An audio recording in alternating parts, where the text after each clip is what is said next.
Magandang umaga mga kabay. Ngayong araw na to, sasagutin natin yung nagtatanong ng layo ng parlina natin na ito, itong tubular natin na pamakuan gamit tong stone coated natin na ikakabit.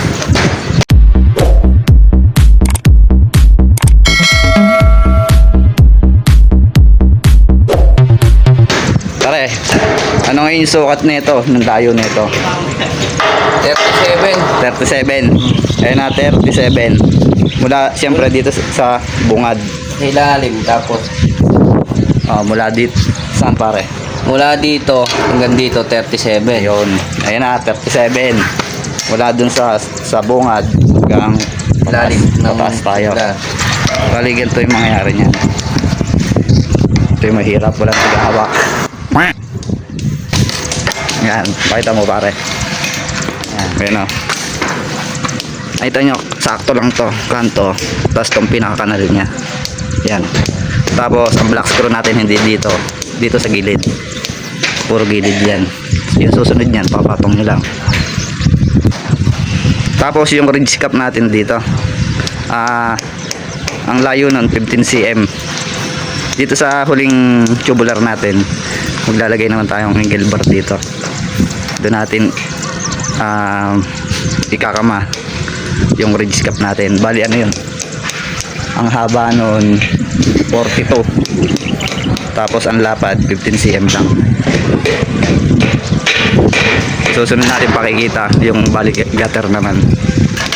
Pansinin nyo, napakalimit talaga ng pinakapamukuan ng stone coated. Talagang masasabi mo matibay.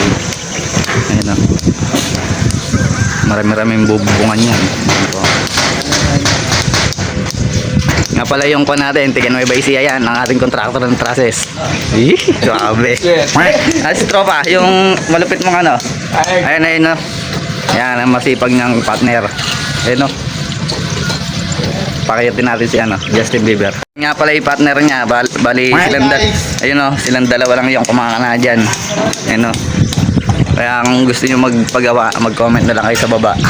Basic. Ayun o, tingnan yung trabaho nila, linis. Diba?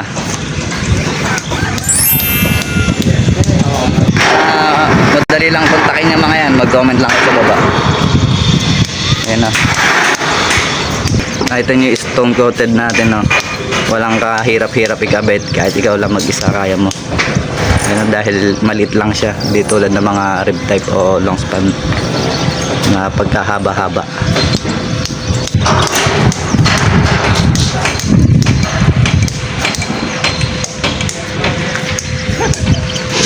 So yun mga kabahay, sana nasagot yung konting tanong ng ating mga tropa dyan. So sunod yung bali gutter naman, yung tingnan natin yung sukat kung gaano yung lapad. So ayun lang.